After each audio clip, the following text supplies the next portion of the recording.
Okay, folks, welcome to my second presentation on KOR-DRATH, The Reckoning. KOR-DRATH, The Reckoning is the brainchild of Andy Smith of Comicsgate fame, and let's get right to it. We're going to be looking at the clunky interludes. Sometimes the interludes are clunky on account of the art, sometimes it's on account of the dialogue. When we start off with the scene that we'll be beginning with, there's actually a little bit of clunk in the artwork. Here we have KOR-DRATH and Adriana marveling at the fact that the Jarl, their chieftain, is up and about after having suffered a serious injury in the last segment.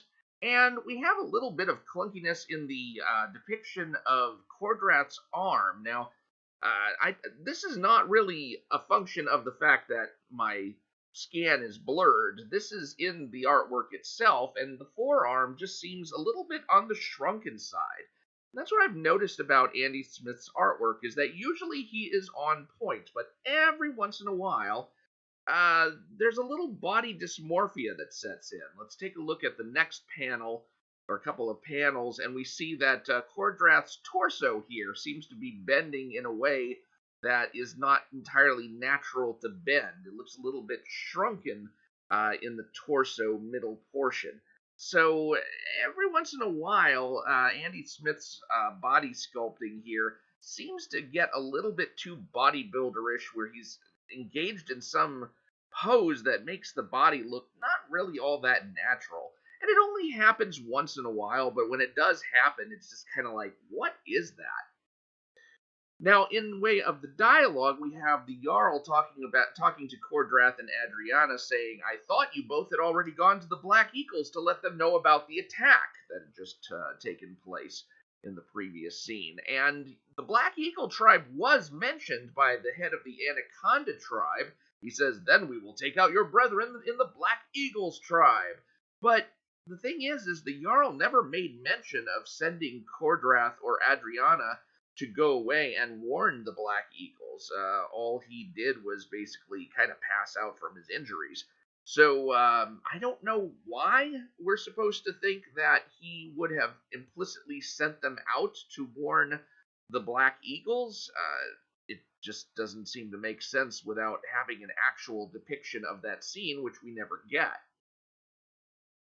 Now, there happens to be a green wyvern in the area, so the Jarl sends KOR-DRATH and Adriana out to get the wyvern's scales and slay the wyvern, because it's a danger to the community. And at this point, Adriana wants to ask the Jarl's permission for her and KOR-DRATH to get married, but KOR-DRATH, putting a priority on the wyvern mission, shoves her concerns aside, which leads to a nice little spat between the two of them that I enjoy quite a bit, except that the dialogue kind of clunks along here. We have Adriana starting out talking about the horses, and then she tells KOR-DRATH, "Well, stop whittling. I know you're angry and nervous when you do that." And since the next thing that KOR-DRATH says is going to be about the horses, it seems like this dialogue of Adriana's really needs to be reversed, so that she's first calling attention to the fact that he's doing this thing that he does when angry and nervous, and then she can kind of basically say, "Look, here's the reason that I'm doing these things that are upsetting you at the moment." So have her say instead, "Stop whittling. I know you're angry and nervous when you do that. We're pushing the horses too hard. If they collapse and break a leg due to exhaustion, then we are screwed." And then KOR-DRATH breaks in, and his dialogue is kind of choppy and full of too many ideas here. He talks about the horses, he talks about his whittling, and then he, jumps over to the fact that it's not about her anger is not about the horses, and that best I use this knife on the wood, not you. It's just kind of a little harsh, even for a couple who's like on the married side, or just shy of getting married. So I would change that a little and say, they are hardy beasts. They are meant to be ridden hard and pushed like they were in battle. Besides, it's not about the horses, is it? And then she says, "So perceptive, so stubborn. When you're like this, I just want to set off a fireball in your mouth to get you to stop talking." To get you to stop talking is a little bit much. I would just cut it off, and I want to set off a fireball in your mouth. Now we have this continuance of the same scene. KOR-DRATH leaps up and says, this is all because I didn't ask Gorkin permission for us to be joined. But this was more urgent. We need to get moving. Did that emphasis sound unnatural to you? Well, it definitely sounded unnatural to me. God, this is all because I didn't ask Gorkin permission for us to be joined.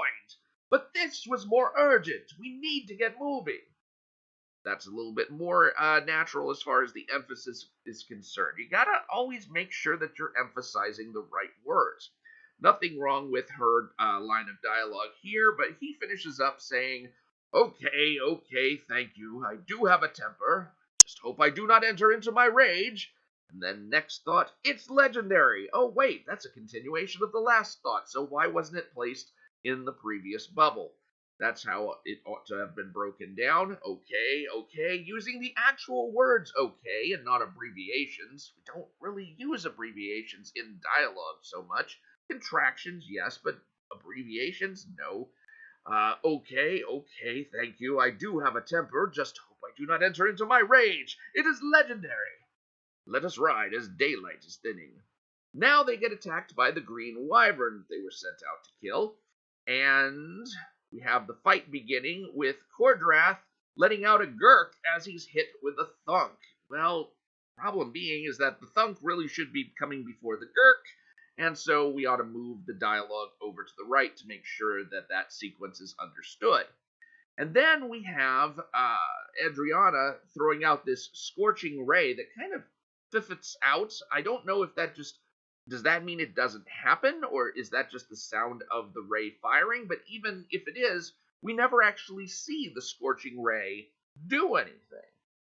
So I wouldn't have her fire off a scorching ray that does nothing. Instead, I would cancel out this dialogue and then move the dialogue down below about getting its attention up to the second panel so that she can basically yell to KOR-DRATH, I'm going to get its attention, and then it almost chomps him in two, and then she says, wall of fire, and then you have the wall of fire cast.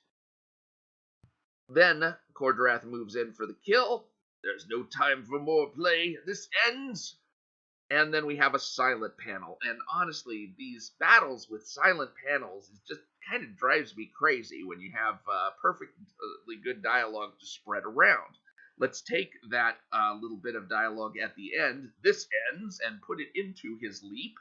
Now! And then in the final scene, first of all, let's keep him from breaking the 180-degree rule. This is something that was actually broken most recently in the Yaira live-action trailer. And what happens is you have the enemy on one side, and then you have your hero on the other, and you don't want to reverse the positions. But in the way that KOR-DRATH is leaping here, we see him leaping in essentially two different directions, implying the 180-degree rule has been broken. So this scene here really should be reversed so that the leap takes place in the same direction, and then have him say a little something triumphant on the way down so that we're just not kind of bored by the fact that all he's doing is landing on the ground. Now KOR-DRATH is getting his prize, which is a bunch of scales needed by the shaman back home, but the dialogue he uses to indicate what it is that he's doing doesn't remind us about the shaman. Because these scales are needed back home, but I say, these are tough. I think I will bring back more. Let's fix that dialogue. I say, these scales are tough. I think I will bring back some for the shaman and some for myself. And then he can go on talking about how they might be good for armor or shields. And the only other point on this particular piece of the page is that the number 2 is actually used in the lettering. No, never do this. You should be using the word 2. I mean, maybe if it's somewhere in the double digits, you can use the numbers, but never use a number when it's just a single digit. Now, here we have KOR-DRATH and Adriana arriving in a village late at night. Adriana is asked by this boy, how can I help you? And she says, oh, my sweetie, is there also someone I can talk to about acquiring a couple of horses? Excuse me? What's the also for? It seems like somebody rewrote this dialogue and forgot to give it a good read-through to make sure that it flowed now. That also should not be there. And then the kid tells her, "Oh, yes, ma'am. Oh, Bob owns the stable." And then she has a single dialogue balloon that contains two different thoughts that really should be split up. Perfect. Then lead the way. And then have a second dialogue balloon saying, "KOR-DRATH, why don't you go into the tavern and get us a meal and a room for a quick rest while I finish this?" And since that's a question, it should end with a question mark. KOR-DRATH finds himself in a tavern where you've got, see, this group of adventurers called the Scarlet Vengeance, whose name really ought to be uh, italicized for emphasis.